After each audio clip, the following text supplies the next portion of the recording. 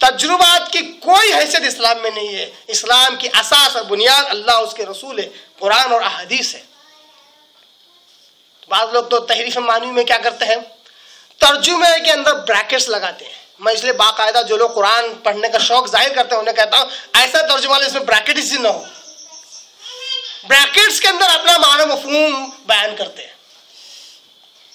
جیسا ایک قرآن میں نے دیکھا کہ اس میں تھا، اللہ نے کہا حرمت علیکم المیتۃ والدم ولحم الخنزیر وما اہل لغیر اللہ. اللہ نے حرام کیا ہے تم پر مردار، بیتا خون، سور کا گوشت اور ہر وہ کھانا جو غیر اللہ کے نامزد کیا گیا ہو. بریکٹ لگایا، اس میں کچھ کر نہیں سکتے تھے، لگایا اور کہا اس میں اولیاء اللہ شامل نہیں ہے. اولیاء اللہ کے نام پر بکرے مرغے ذبح کرنا یہ سب جائز ہے، اولیاء اللہ اس میں داخل نہیں ہے. یہ قرآن کے کیا ہے، معنی بدلنا ہوا کہ نہیں ہوا؟ جن کو بریکٹس میں کام نہیں جمتا ہے وہ توضیح بول کے بازو لکھتے ہیں. اس سے بھی جن کا پیٹ نہیں بھرتا وہ نیچے تفسیر کے نام سے ایک لمبی لائن کھینچے وہاں پورا اپنی پوری بھڑاس نکال لیتے ہیں، اپنی جماعت کی، اپنے فرقے کی، یا کسی جماعت سے جو دشمن نکالے وہ پوری یہاں نکال لیتے ہیں. یہ کیا ہے؟ قرآن کو بدلنا ہی تو لوگ تو سمجھیں گے قرآن ہے.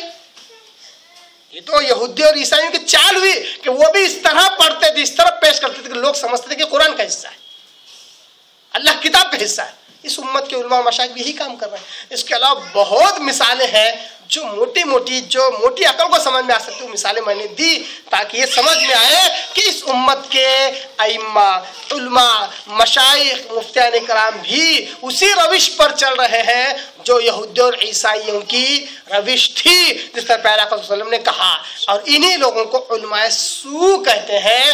اور خوش ہو جائیے اس علماء میں علماء حق بھی موجود ہے جو اللہ اس کے رسول کی بات قرآن اور حدیث پیارے آقا صلی اللہ علیہ وسلم اور اللہ کے ذریعے سے پہنچاتے ہیں. اپنی من مرضی سے کوئی بات اس میں داخل نہیں کرتے. نہ انہیں اپنی جماعت کی حمیت مقصود ہوتی ہے، نہ کسی جماعت سے تعصب و دشمنی مقصود ہوتی ہے، نہ ان کا غرض دنیا ہوتی ہے، اور نہ ہی ان کے اندر کسی قسم کا فقہی جمود ہوتا ہے. یہ براہ راست اللہ کے دین کو لوگوں تک پہنچانے والے ہوتے ہیں. یہ ہوتے ہیں علماء حق، اور یہ علماء الحمدللہ اس دنیا میں موجود ہیں. میں تو اللہ دعا کرتا ہوں اللہ تعالیٰ ہر اس شخص کو جو ہدایت چاہتا ہے ان تک اللہ اس شخص کو پہنچائے. یہی وجہ ہے آپ صلی اللہ علیہ وسلم نے کہا بھی کہ میری امت کا ایک گروہ قیامت تک باقی رہے گا جو حق پر ہوگا، قیامت تک. یہاں تک آپ صلی اللہ علیہ وسلم نے کہا کہ اس کا مقابلہ چاہے کوئی بھی کیوں نہ کرے اس کا بعد واقع نہیں کر سکتا، کیونکہ اس کی تائید غیبی اللہ کی طرف سے ہوگی. یہ علماء حق ہوں گے قیامت تک انشاءاللہ عزیز. اللہ سے دعا کرتا ہوں کہ اللہ تعالیٰ بخصوص مجھے اور آپ لوگوں کو اللہ اس حق گروہ میں شامل کرے جو گمراہی سے بچے ہوئے ہیں اور حق پر عمل کر رہے ہیں. وآخر دعوانا ان الحمد للہ رب العالمین.